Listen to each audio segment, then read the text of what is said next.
자, 이번 시간은 이제 세 번째는 고용보험법 관련한 지문의 간단한 내용 일단 정리해 보죠. 일단 저 3번에 일단 목적, 이와 같은 목적 하에서 이제 고용보험법 시행한다. 이제 적용 범위는 1번부터 해서 일단 1번의 적용 범위는 일단 1번부터 3번에 해당되는 해서 적용 범위 나와 있는 일단 5번까지 중에 1, 2, 3에 해당되는 사업자인 경우는 저희가 적용하지 않습니다. 그래서 원칙은 모든 사업 또는 사업장에 적용을 하죠. 밑에 나와 있는 1, 2, 3에 따른 세 가지 경우에 따른 사업장이면 고용보험을 적용하지 않습니다. 하나 나와 있고요. 그 다음에 여기 이제 관장에 관련, 관장과 이제 수탁에 관한 부분 이 부분 한번 좀 봐주실게요. 세 번째 고용보험법인데, 일단 세 번째 저희가 고용보험법에 관한 부분의 내용을 정리하는데, 일단 세 번째 저희가 고용보험법입니다라고 나와 있는 부분들인데, 일단 저희가 4대 사회보험 중에 하나 좀 특이한다기보다는요, 여기 이제 특이한 부분이죠. 그래서 자, 고용보험법 같은 경우를 보시면 일단은 관장에서 그러면 이거는 중앙부처 누가 이 업무를 관장할까? 그래서 이거를 고용노동부 장관이죠. 그러면 고용노동부 장관이 관장을 합니다. 네. 그런데 실제 이제 법에서는 이 관련 고용보험법에서 이제 이 고용노동부 장관이 주관한다고 되어 있지만 실질적으로 이 업무를 장관이 직접 하는 건 아니더라. 그래서 관장은 고용노동부 장관이 합니다만 업무 수탁이죠. 그러면 이 업무를 어디서 이 업무를 실질 세부적인 이 고용보호법 관련된 여러 가지 어떤 신고 등에 관련된 부분은 저희가 어디서 진행할 거냐. 그래서 수탁은 여러분이 보시면 여러분이 들어보시는 공단 중에서도 근로복지공단이라는 이야기 들어보고 산재보험과 관련된 근로복지공단, 그 다음에 국민연금 관련된 국민연금공단, 그리고 국민건강보험공단은 들어봤지만 무슨 공단은 안 들어봤더라. 고용보험 공단이란 이야기는 들어보지 않았다. 그래서 수탁은 그러면 이 실질적인 이 고용보험 관련 업무는 이거를 어디서 그 업무를 맡아 합니까? 라고 물어봤을 때 이제 보면 그러면 수탁은 저희가 이제 뭐 일단 신고에 관한 것을 간단히 한번 정리해 보죠. 성립신고와 저희가 소멸신고입니다라고 해서 일단은 여기 한번 보죠. 자, 여기서 이제 말하는 성립신고입니다. 그 다음에 소멸신고란 이야기는 무슨 말이냐.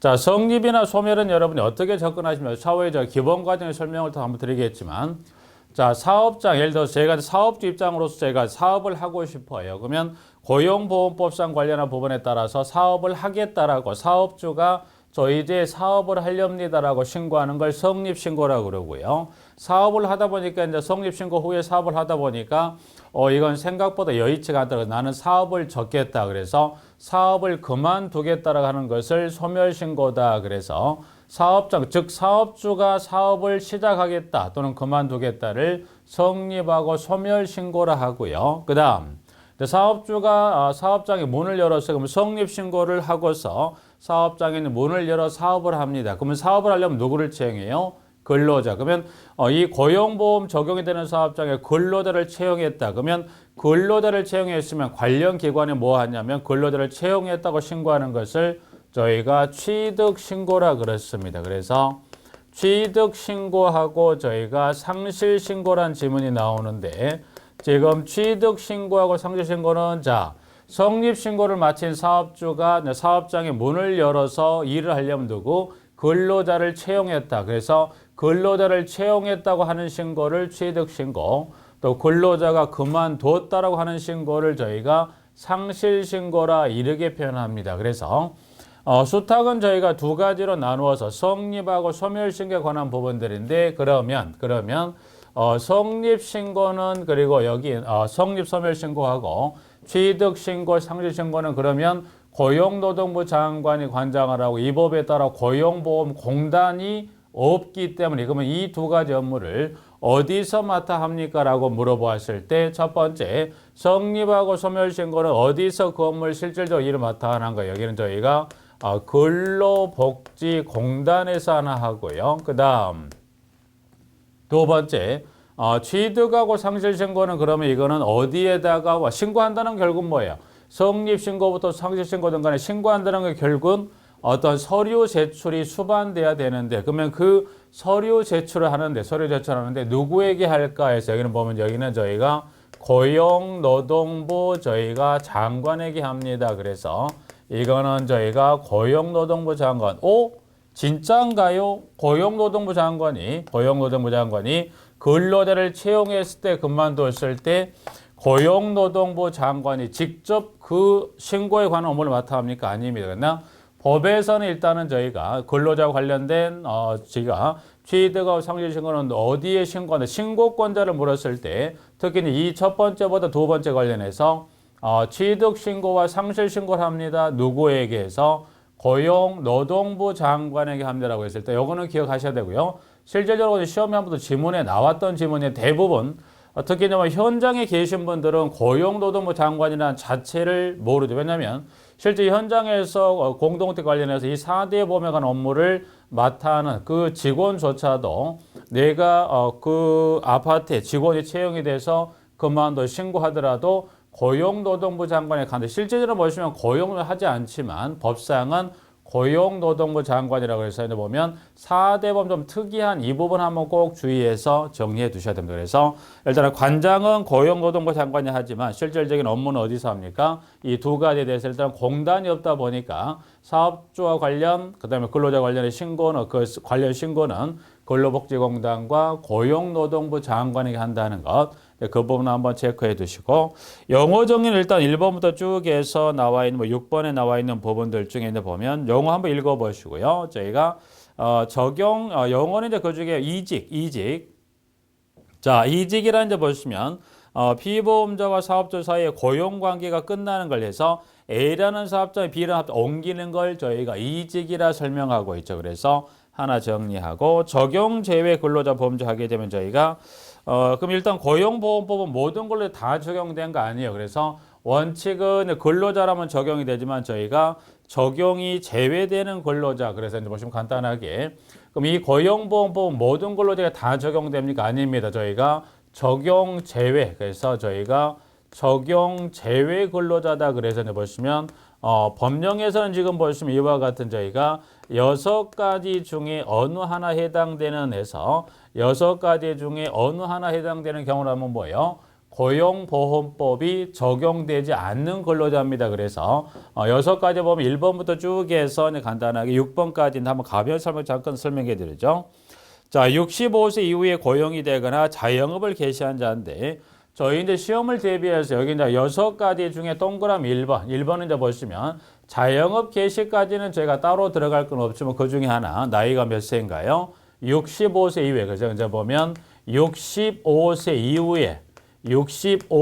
이후에 고용이 된다면 저희가 고용보험법상 저희가 이 고용보험이 적용이 제외됩니다. 그래서 특히 이제 보면 공동주택 같은 경우는 어떻게 돼요? 경비원으로서 나이가 65세 이후에 고용되는 경우들이 왕왕 있죠. 그래서 65세 이후에 고용이 된다면 고용보험법이 적용이 되지만 그 고용보험법 중에서 무슨 규정은 따로 적용한다고 그랬나요? 그래서 양가로 이제 보면 65세 이후 고용되거나 자영업을 개시한 자 관련해서 양가로의 고용안정 및 직업능력 개발 사업. 그러니까 65세 이후에 고용이 됐다 하더라도 저희가 이제 급여사업에 관한 법은 5가지 급여사업 중에서 나와 있는 저희가 고용안정 및 직업능력 개발 사업이죠. 그래서 고용안정 및 직업능력 개발 사업은 65세 이후에 고용이 됐다 하더라도 저희가 고용보험법상 5가지 급여사업 중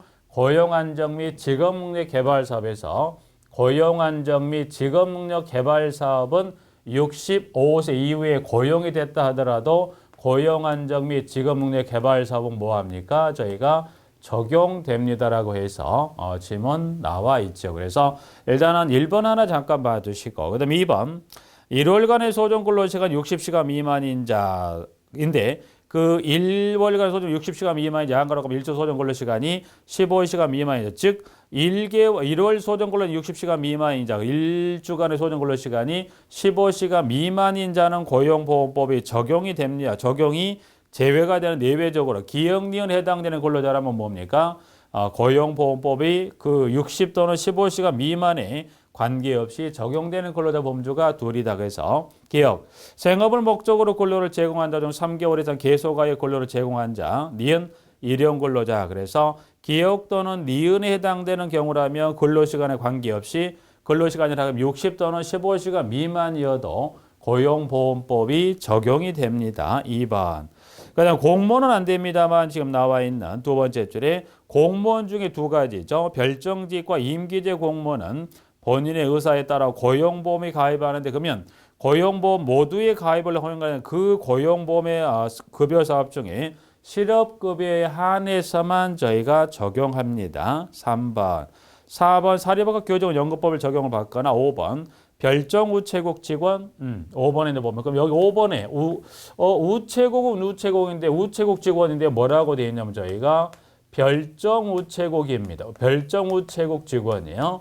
우체국 직원이 다 같은 직원이 아닙니까? 근데 여기서 말하는 별정우체국 직원 여러분이 여기서는 말하는 별정우체국 직원 여러분 이걸 생각하시면 될 거예요. 여러분이 시외곽이나 시골에 가면 뭐가 있어요? 시외곽이나 저희가 시골에 가면 저희가 우편 취급소란 저희가 보면 이 우편 취급소라고 해서 그 사용하는 로고나 그다음 유니폼은 똑같습니다. 그러나 이 우편 취급소의 경우라면 저희가 우편 집중국의 로고와 유니폼은 똑같은 유니폼과 똑같은 로고를 써서 그 관련 업무를 취급하지만 이 우편 취급소는 나라에서 운영하는 게 아니라 이건 어디서 한가요? 개인이 집중국으로부터 업무를 수탁받아서 그 건물도 개인이 근무하는 직원도 개인이 그래서 이 별정우체국 직원의 경우는 안 됩니다. 5번 하고 그 다음에 6번 외국인 근로자입니다. 그래서 외국인 근로자면 다 된다는 게 아니라 그 외국인 근로자는 적용이 제외되는데 그 다음은 취업 활동을 할 수 있는 체류 자격을 가진 자 그러니까 쉽게 입국 절차를 거쳐 들어온 외국인 근로자는 적용됩니다만 여기서 말한 그러면 외국인 근로자의가 제외됐다는 여기는 뭐예요? 불법 체류하고 있는 외국인 근로자면 안 된다는 이야기고요. 다만 그래서 정식 입국 절차를 거쳐 들어오는 외국인 근로자는 가능합니다라는 거에서 일단은 적용 제외 근로자 하게 되면 해서 이제 관련해서 간단하게 관장과 관련된 부분하고 플러스 이제 저희가 적용 제외 근로자 관련해서 간단하게 하나 정리하시고 일용 근로자 하게 되면 제가 방금 한 영어 중에서 동그라미 6번에 제가 나와 있는 1개월 미만 동안 고용되는 자를 저희가 일용 근로자라 합니다라고 해서 나와 있고요. 그 다음에 이제 보시면 제가 국민연금법에 따라 몇 가지, 여기도 마찬가지 목적을 한번 쭉 봐주시고요. 관장 및 위탁에다가 이제 보시면 저희가 국민연금은 여기 이제 보면 저희가 산재보험과 그다음에 고용보험법은 고용보험은 누가? 고용노동부 장관이 그리고 국민연금과 국민건강보험은 이거는 누가? 저희가 보건복지부 장관이 맡아 주관합니다. 그다음 동그라미 2번 보건복지부 장관 위탁을 받아 사업을 효율적으로 수행하기 위해서 국민연금 공단을 설립합니다라고 해서 나와 있지요. 그래서 일단은 저희가 지금 나와 있는 대로 지문은 저희가 국민연금법에서 나와 있는 부분에 이제 지문을 보면 자, 국민연금법 일단은 용어에 관한 지문 한번 보죠. 일단은 저희가 요거는 누가 한다고 그랬나요? 보건복지부 장관입니다. 그래서 그러면 보건복지부 장관이 하는데 이거는 이 국민연금법에 따라서 저희가 공단을 설립합니다. 쓰라는 지문은 안 나오겠지만 혹여 쓰라는 지문이 나왔을 땐 하나 주의하실 게 있어요. 혹시 쓰라는 주관식의 형태가 저희가 16문이 나오다 보니까 혹시 주관식의 문항 중에 꼭 하나는 주의할 게 있다. 그래서 보시면 이 국민연금법 관련해서 공단의 명칭을 물어보게 되면 꼭 예서 하나 주의하실 게 여기는 국민연금공단입니다. 그래서 만약에 지금도 아직 보면 거의 10분이면 7, 8분조차 어떻게 알고 계시냐면 국민연금관리란 지문이 들어간 거 있어요. 근데 그게 아니라 뭐예요? 여기는 국민연금공단입니다. 그래서 만약에 주관식으로 요거를 가능성은 좀 많이 떨어집니다만은 혹여 국민연금법상 관련된 공단에 관한 지문을 주고서 쓰세요라고 했을 때 주의하실 것은 국민연금공단이 맞지 국민연금 관리란 지문이 들어가면 틀린다 그래서 주관은 보건복지부 장관이 하지만 그 실질적인 국민연금 관련된 세부적인 사업장이든 뭐 사업장 또는 사업주 또는 그에 관련 모든 거 어디서 합니까? 국민연금공단이다 그래서 명칭 하나 좀 주의 봐주시고요. 그 다음 지문 쪽에서 나와 있는 동그라미 3번에 그럼 보건복지부 장관은 국민연금 사업 중 연금보험료 징수에 관해서 이 법에 정하는 사항을 어디에 국민건강보험공단에 그래서 이 국민연금법상 연금 이 국민연금법상에 따른 연금보험료의 징수죠. 그래서 보시면 여기 연금보험료 그래서 국민연금보험료 징수죠. 그래서 보험료 징수에 관한 것은 O 국민연금공단이가 아니요 연금보험료 징수라고 해서 이 국민연금법에 따른 이 연금의 보험료 징수는 O 관련 공단이 있으니까 국민연금공단 아닌 거 아닙니다. 그래서 이 연금보험료 국민연금법에 연금보험료의 징수입니다. 징수.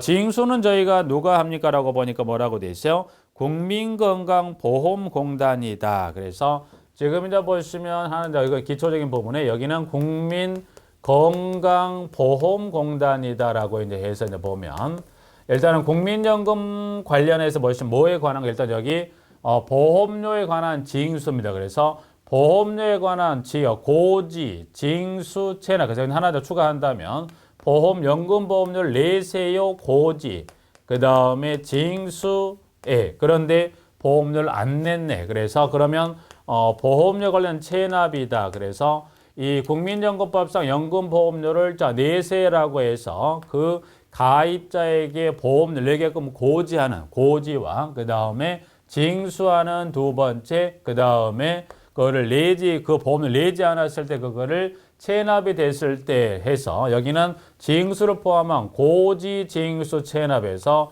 고지, 징수, 체납에 관한 업무는 이제 보면 그 업무는 어디서 하는 거예요? 국민연금공단이 하는 게 아니라 이 연금보험료 관련해서 고지, 징수, 체납 어디서 합니까? 국민건강보험공단에서 그 업무를 맡아 합니다라고 해서 거기 2번하고 저희가 3번에서 나와 있는 부분 4번 한번 일단 저희가 여기 지금 3번하고 연관선상에 있는 지문이니까 한번 그 지문만 확인해 보죠.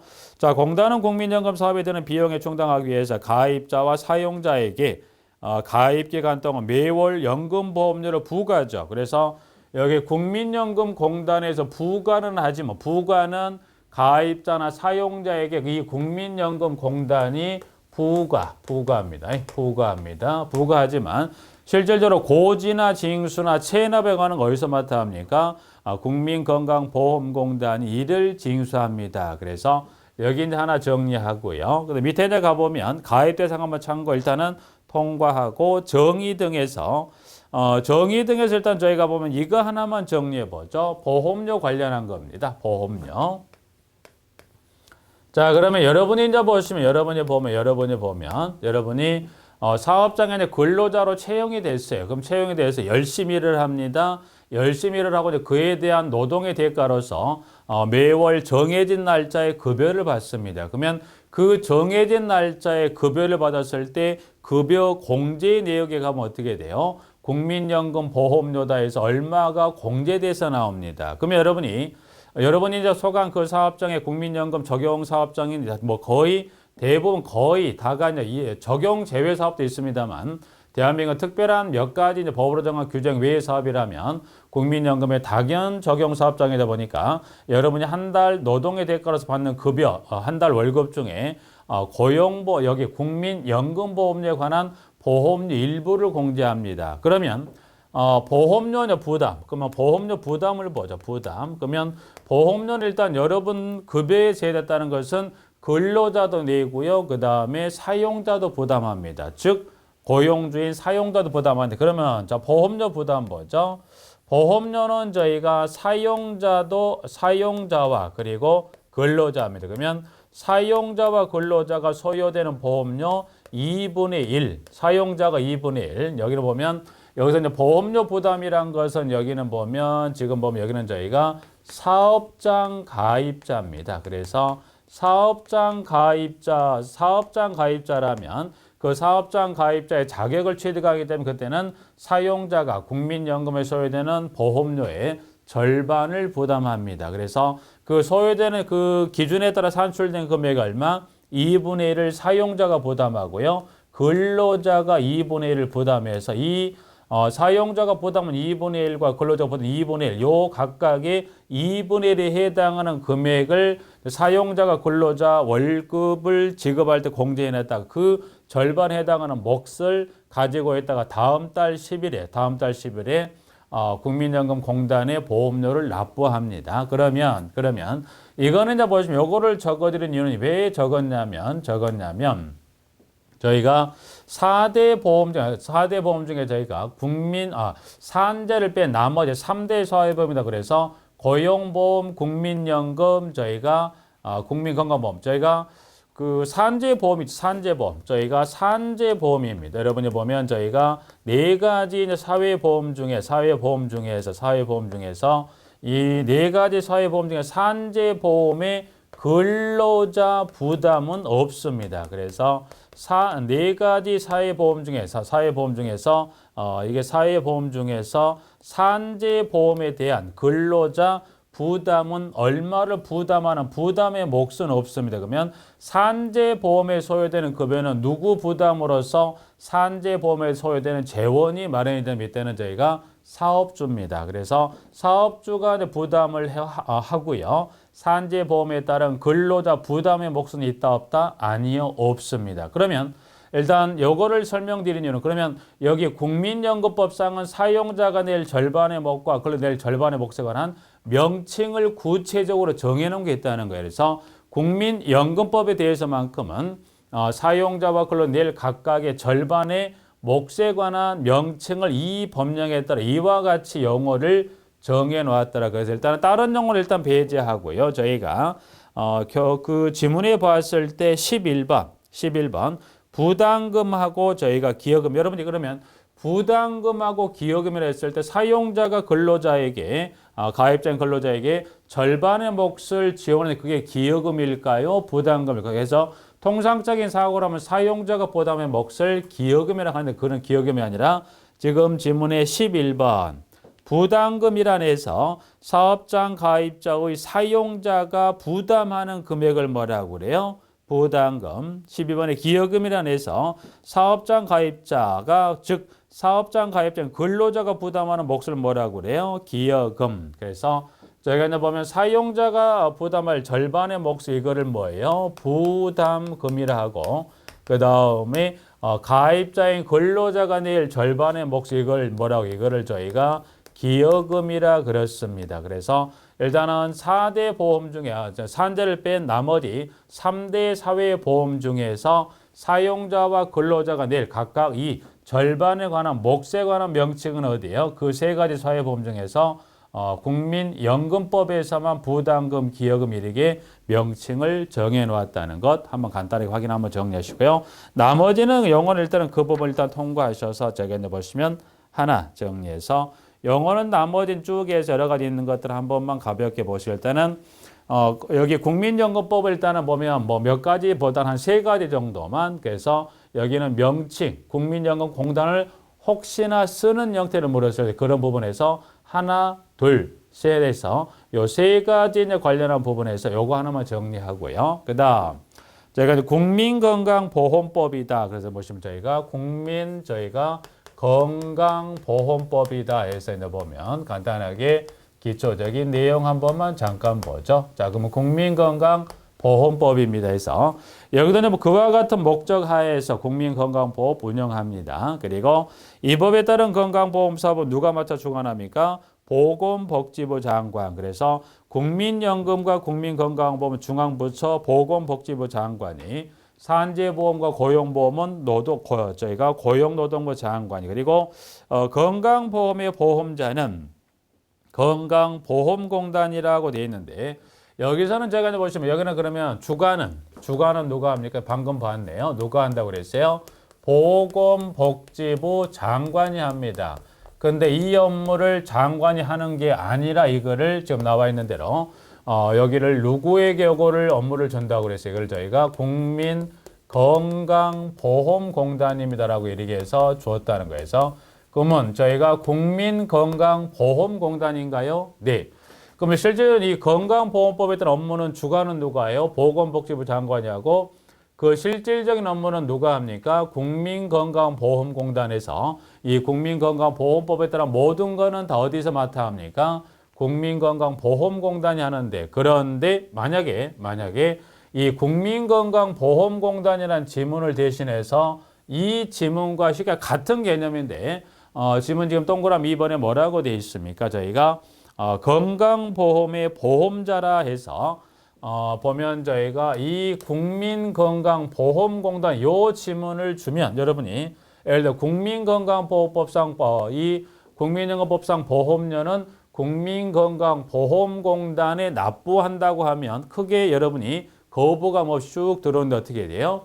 자, 국민건강보험법상 보험료는 다음 달 10일까지 국민건강보험공단에 납부해야 한다?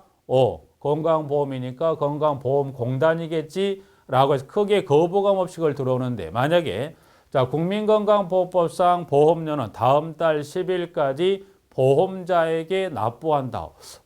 보험자란 이야기는 들어본 적이 없는데 라고 생각할 수 있는데 그러면 결국은 국민건강보험공단이랑 무슨 지문이 같은 의미란 거예요? 보험자란 지문이 같은 의미란 거예요. 그래서 국민건강보험단 있고 공단이 있고로 뭐가 같다? 보험자란 지문은 똑같다는 것에 대해서 여러분이 이 의미는 같다 틀려 똑같다는 겁니다. 그래서 국민건강보험공단이란 지문을 줘도 그와 대신해서 저희가 국민건강보험공단을 대신해서 보험자란 지문을 줘도 의미는 똑같다는 거 한번 요거를 주의하시라고 일단 해서 간단하게 입문과정 설명을 하나 드리는 거고요. 자, 정의는 일단 여기 이제 보시면 1번에 근로자부터 쭉 해서 관련한 부분에서 나와 있고요. 정의는 한번 쭉 읽어보시면 되고 저희가 적용 대상. 자, 적용 대상에 이제 보시면 적용 대상 등에 이제 가면 1번부터 쭉 해서 이에 해당되는 걸 설명하는 일단 1번에 자, 국내 거주하는 국민으로서 아래에 해당하는 자 외의 자는 이 법에 의한 즉 건강보험법에 의한 건강보험의 가입자 또는 피부양자가 되는데 그러면 이 대한민국에 거주하는 국민이라면 모두가 다 건강보험법 적용을 받습니까? 아니에요. 저희가 이 건강보험법이 여기도 마찬가지 저희가 적용 제외입니다. 적용 제외가 되는 적용 제외 대상자가 이렇게 정해져 있더라. 그래서 그러면 대한민국 거주하는 국민이면 모두가 다 건강보험 원칙은 국민건강보험법에 따라 어떤 아팠을 때 치료를 하지만 그러나 모두가 이 국민건강보험법의 적용이 제외가 되는 대상자가 있다. 그래서 그것만 간단하게 한번 살펴본다고 하면 기억, 의료급여법에 따라 의료급여를 받는 자. 그래서 여러분이 여기 있는 보시면 여러분이 뭘 생각하시면 여러분이 병원에 갔어요. 아니면 약국에 갔어요. 예를 들어 약국에서 처방전을 받아와서 약을 조제하게 되면 일수에 따라 좀 다르게 합니다만 나는 예를 들어서 한 3,000원을 냈는데 내 전에 또 내 다음에 있는 사람은 어떻게 약국에 돈을 내는데 거의 무료에 가깝게 약국을 거의 몇백 원이 안 되는 돈으로서 약을 타가는 경우 아니면 여러분 병원에 입원하셨을 때 생활보호 대상자는 그 개념의 설명을 드렸을 거예요. 그래서 그분들은 약국을 가든 아니면 병원을 가든 간에 내는 돈이 극히 일부분밖에 안 되겠죠. 그래서 개념은 지금 기억번에 그런 여기는 국민건강보호법이 아닌 의료급여법에 따라 의료급여를 받는 자는 뭐예요? 건강보호법의 적용 제외 대상자가 되고요. 그 다음 니은인자 보시면 두 가지 법률입니다. 그래서 독립유공자 애유에 관한 법률이나 저희가 국가유공자 등 애유 및 지원에 관한 법률에 의해서 의료 보호를 받습니다. 그래서 가장 쉽게 보면 여러분이 독립유공자도 있으면 여러분 가장 쉽게 보면 6.25 참전용사나 아니면 어디 파병에 나갔을 때 관련해서 그런 국가유공자 등으로 지정이 됐을 경우 그 관련 애유 및 지원에 관한 법률에 따라서 의료 보호를 받는 경우는 이때도 어떻게 돼요? 건강보험의 적용 제외가 됩니다. 그래서 여러분이 국군 보험병원인가요? 보험병원에 보시면 어떻게 돼요? 거의 일반 병원을 입원할 때 거의 병원비가 거의 나오지 않죠. 그래서 그 보험병을 입원하신 분들 거의 보면 이거 같은 독립유공자나 국가유공자 등 관련된 법률에 따라 의료 혜택을 받기 때문에 국민건강보험법은 적용되지를 않습니다. 하나 하고요.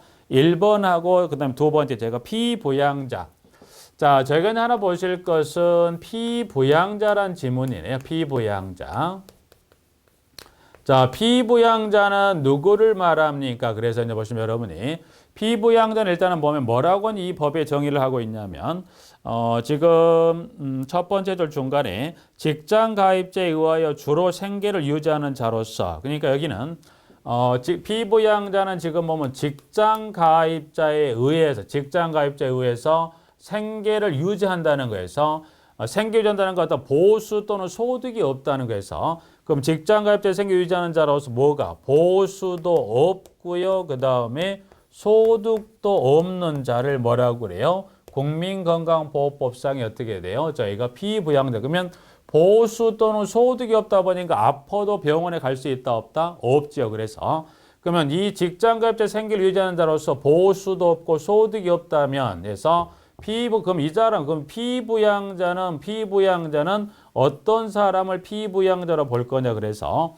범위는 저희가 네 가지를 정리하고 있어요. 그래서 일단 기억에 직장가입자의 배우자, 니은, 직장가입자의 직계 존속, 배우자의 직계 존속 포함이고요. 디귿, 직장가입자의 직계 비속, 배우자의 직계 비속 포함 및 그 배우자, 그리고 리을, 직장 가입자 형제 자매입니다 해서 범위는 이제 피부양자게 되면 그와 같은 정의에 따라서 피부양자 범죄는 기억에서부터 이렇게 니을에 해당하는 자들을 뭘로 분류합니까? 피부양자들. 그래서 간단하게 보면 여러분이 일단 피부양자를 일단 여러분 용어에 관한 정의, 피부양자 이와 같은 대상자를 이 법상 피부양자로 분류하고 범위는 이와 같은 범위에 해당하면 피부양자로 분류합니다라고 일단 하나 먼저 정리하고, 그런데 이게 왠지 선뜻 내가 쉽게 이해가 안 가요. 그럼 여러분이 이렇게 하시면 좀 쉽게 갈 수 있겠네요. 여러분이 아픔이 요즘에는 병원에 가면 어떻게 돼요? 뭐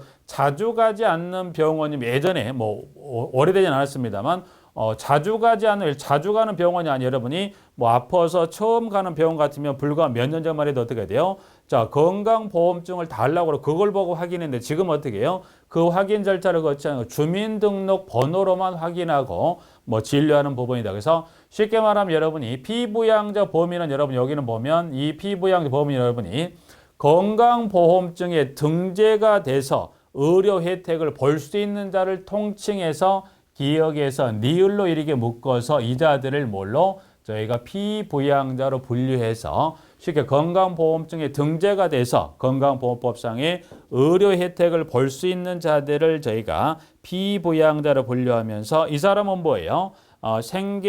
직장가입자 생계 유지하는 자로서 보수 또는 소득이 없는 자라고 그랬죠. 그럼 만약에 이 직장가입자의 생계 유지하는 자로 보수 또는 소득이 없습니다라고 하면 어떻게 돼요? 없음. 근데 만약에 이 피부양자였던 사람이 이 보수 또는 소득이 없는 사람이 보수가 있고 또는 소득이 발생하면 그때는 어떻게 돼요? 피부양자 자격을 상실하죠. 왜? 보수가 있고 소득이 있으면 어떻게 돼요? 국민건강보험상에 저희가 그 직장가입자나 지역가입자로서 자격을 취득을 해서 이제 건강보험 혜택을 받는 거고요. 여기는 보수 또는 소득이 없다면 피부양자지만, 그러나 보수를 받거나 또는 소득이 발생할 때는 어떻게 돼요? 피부양자로 자격을 상실하고 규모에 따라서 어떤 사업장 가입자가 직장 가입자가 될 수도 있는 거고 아니면 지역 가입자로서 건강보험에 적용을 받게 된다는 것 지문까지 정리해 놓으실게요.